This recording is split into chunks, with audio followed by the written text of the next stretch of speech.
เรามาเบิ่งข้อที่33เนาะของบทเสียงจดชั้นม .4 วิชาธรรมศาสตร์ซึ่งอยู่ในปี 2023-24 เนาะคำถามเพื่อนให้มาก็คือเพื่อนบอกมาว่าตามรูปก็คือรูปตัวนี้เนาะข้อใดแม่นทิศของขอนแหงกระทบใส่โลท่อนโลหะนำไฟฟ้า AB ก็คือท่อนโลหะ AB ท่อนนี้เนาะ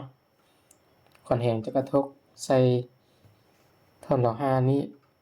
ไปตามข้อใดตามของอ4ข้อนี้เนาะบัดนี้ข้อกอเพิ่นให้มาว่าทิศของขอนแหงอะไรเนาะทิศของขอนแหงเม็ดเล็กนั้นกระทบซี่ขึ้นถึงหน้าเจี๊ยเนาะซี่ขึ้นถึงหน้าเจี๊ยก็คือขอนแหงจะไปแล้วนี่นั่นแหละขอนแหงจะซี่ขึ้นถึงไปแล้วนี่ตัว F เนาะขอนแหงของเม็ดเล็กจะขึ้นถึงเป็นอันนี้ข้อกอนะข้อขอแมนเดี๋ยวอาจารย์จะเขียนไส้เลยเนาะขอนแหงซี่ขึ้นถึงเป็นตัวอาจารย์จะเขียนเป็นสีฟ้าเนาะตัว F นี้มีทิศซี่ขึ้นถึงแบบนี้เนาะข้อขอแมนซี่ลงลุงนาเจียเนาะก็คือขอนแหงจะซี่ลงลุงจาก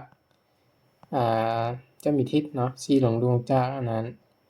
สายไฟนี่ลงลุงจากเจียลงมาเนาะแบบนี้เนาะแต่เดี๋ยวจะเป็นตัว F ซี่ลงลุงแบบนี้ให้ลูกศรซี่ลงลุงข้อคอก็จะเป็นซี่เข้าในหน้าเจี๊ยเนาะซี่เข้าในหน้าเจี๊ยคนแหงที่มีทิศเข้าไปในหน้าเจี๊ยแล้วนะเขาจะแตนอยู่ในนี้บ่ได้เนาะในเพื่อนจะแตนเป็นสัญลักษณ์แบบนี้ถ้าซี่เข้าไปแล้วแมนเพื่อนจะแตนเป็นสัญลักษณ์แบบนี้เนาะเครื่องหมายคูณก็ได้หรือเครื่องหมายบวกก็ได้แต่ว่าขี้วงมนใส่อันนี้เป็นซี่เข้าในหน้าเจี๊ยเนาะข้องอแมนซี่ออกจากหน้าเจี๊ยก็คือเพื่อนจะใส่คนแหงทิศซี่ออกในเพื่อนจะจามจุดในนี้เลยเนาะแล้วก็เขียนวงมูลใส่แบบนี้หมายถึงทิศซี่ออกจากหน้าเจี๊ยขึ้นมาแบบนี้เนาะแล้วเราจะรู้ว่ามันซี่ไปทางใดเนาะอันนี้ก็ต้องอิงจากทฤษฎีหลักการฝ่ามือซ้ายฝ่ามือขวาของสายน้ำไฟฟ้าซื้อเนาะอยู่ในธงแม่เหล็กนั่นแหละและอาจารย์ได้เอาบทเรียนเนาะที่อยู่ในพื้นแบบนั้นมาคือในบทเรียนก็จะเป็นบทที่24อย่างนี้เนาะบทที่24เป็นเบิ่งเอาเนาะบทเรียนนี้มันจะมีหลักการฝ่ามือซ้ายฝ่ามือขวาตามที่เราเฮ็ดอันนี้เนาะฝ่ามือขวาก็จะเป็นตัวนี้ฝ่ามือขวานะจะเป็นตัวนี้ฝ่ามือซ้ายก็จะเป็นตัวนี้แบบนี้เนาะแล้วแต่เราจะถนัดเรื่องแบบใดแล้ววิธีการใช้ฝ่ามือเราก็จะอิงตามคำเว้าของหลักการฝ่ามือที่เพิ่นให้มาอยู่ในเทิงนี้เนาะเราให้อ่านไปตามตัวนี้โดยเพิ่นมีทิศของตัวอย่างฝ่ามือหูขอตัวอย่างหูขอนี่เป็นฝ่ามือขวาเนาะเพิ่นมีนิ้วโป้งชี้ไปทิศเกษตรฟ้าแล้วก็นิ้วชี้เนาะจะชี้ไปทิศของธงแม่เหล็กหรือสนามแม่เหล็กเนาะ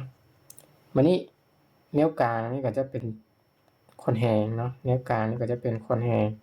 คือตัวที่กำหนดทิศว่าขอนแหงจะชี้ไปทางใดเวลานี้นะฉะนั้นเราจะเอาไปเทียบซะนี่ว่ากระแสไฟฟ้าไปทางใดนิ้วโป้งก็ต้องไปทางนั้นเนาะฉะนั้นตามเส้นรูปอิงตามเส้นรูปเลยเนาะ A ไปหา B กระแสไฟฟ้าแล่นไปทางนี้แสดงว่านิ้วโป้งเฮาชี้ไปทางนี้ละแบบนี้เนาะบัดนี้เฮาอยากรู้ว่า B ธงแม่เหล็กนี้ชี้ไปทางใดธงแม่เหล็กชี้ไปทางใดเนาะอยู่ในรูปนี้บ่มีแต่ทฤษฎีมาบอกว่าธงแม่เหล็กจะมีทิศชี้แต่เหนือหาใต้เนาะเหนือหาใต้เหนือก็คือขั้ว N ใต้ก็คือขั้ว S ฉะนั้นธงแม่เหล็กมันจะมีทิศชี้แต่N หา S อยู่แล้วเนาะแบบนี้เหนือหาใต้เฮ็ดหลายอัน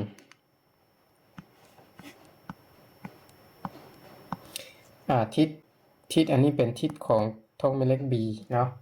เขาอาจจะเฮ็ดได้ทิศเดียวก็ได้หรือเฮ็ดหลายๆทิศก็ได้เนาะทิศเดียวอันนี้ธงแม่เหล็ก B ฉะนั้น B ไปซี่ลงลุง I ซี่ไปทางขวามือเนาะคนแหงจะซี่ไปทางใดเหลือนิ้ว C หรือนิ้ว C ตัวนี้นิ้ว C ตัวนี้ถ้าอิงตามตัวจริงนะมันจะง่ายกว่าแต่ว่าเดี๋ยวนี้อาจารย์สอนอยู่ในหน้าจอนี่นะมันจะเฮ็ดยากหน่อยนึงให้พวกน้องไปอ่านหลักการตามพื้นให้มาเลยเนาะให้เฮ็ดตามหลักการเลยหรืออาจจะใช้ฝ่ามือซ้ายก็ได้เฮ็ดตามหลักการเลยแน่นอนว่าได้คนแหงที่ถูกต้องมาเนาะฉะนั้นเวลานี้อาจารย์แนะนำอีกตัวนึงว่าคนแหงทาง3นี่นะ3ตัวนี้ I บ่ว่าจะเป็น I หรือเป็น B หรือเป็น F เนาะ3ตัวนี้มันจะอยู่ใน3มิติที่ตั้งฉากกันเนาะด่างซึ่งแสดงระบบเส้นเข้า x y z เนาะ x y z ระบบเส้นเข้า x y z ในคณิตศาสตร์มันจะมีตัวอย่างระบบเส้นเข้าในคณิตศาสตร์ x y เนาะ x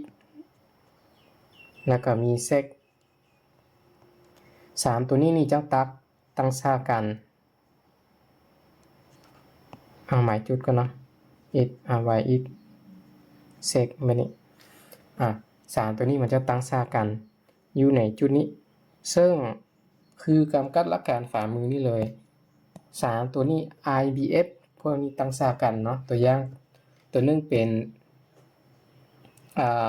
I เนาะถ้า y นี้เท่าก็คือ I ตัวอย่างนะI it นี่จะเปลี่ยนเหมือนB เนาะ it จะเปลี่ยนเหมือน B แล้วก็ sec นี่จะเปลี่ยนเหมือนf แบบนี้เนาะคนแหง3ตัวนี้ที่อันนั้นอยู่ในระบบเส้นเข้า3มิติเนาะ3มิติฉะนั้นเวลานี้คนแหงก็เลยแบบเป็นทิศคือจะว่าหน่อยใดคนแหงนี่ก็เลยเป็นทิศแบบ C เข้าไปในหน้าเจียแล้วเนาะ C เข้าไปในหน้าเจียแล้วฉะนั้นข้อที่ถูกต้องก็จะเป็นข้อที่หมายมาแล้วนี่เลยเนาะ C เข้าไปในหน้าเจียถ้าไปบ่เข้าใจมันสามารถสอบถามอาจารย์ข้างตัวได้เนาะซึ่งข้อนี้นี่อาจารย์สามารถอธิบายได้แต่ว่าจะได้ใช้ฝ่ามือตัวจริงมาเฮ็ดให้เบิ่งจึงจะเข้าใจเนาะแต่ว่าบ่เป็นหยังเฮามาทำความเข้าใจเกี่ยวกับหลักการฝ่ามือซ้ายฝ่ามือขวาเพิ่นเฮาสิบอกมาในนี้แหละเพิ่นเฮาสิบอกว่าเอานิ้วกลางชี้ไปทางซ้ายทางขวาตามนี้เนาะนิ้วชี้นิ้วกลางตั้งฉากแต่ตามรูปนั่นนี่เลยแล้วมีทิศเป็นอันนี้แนวนั้นเฮาเฮ็ดตามตัวนี้เฮาจะฮู้ว่านิ้วไปทางนี้ทางนั้นแหละสุดท้ายเฮามาสังเกตตัวนิ้วชี้นี่เลยเนาะนิ้วกลางนี่เนาะเฮาก็จะฮู้ทิศของคนแหงแบบนี้เนาะโอเคสำหรับข้อที่33เมื่อสำนี้เนาะ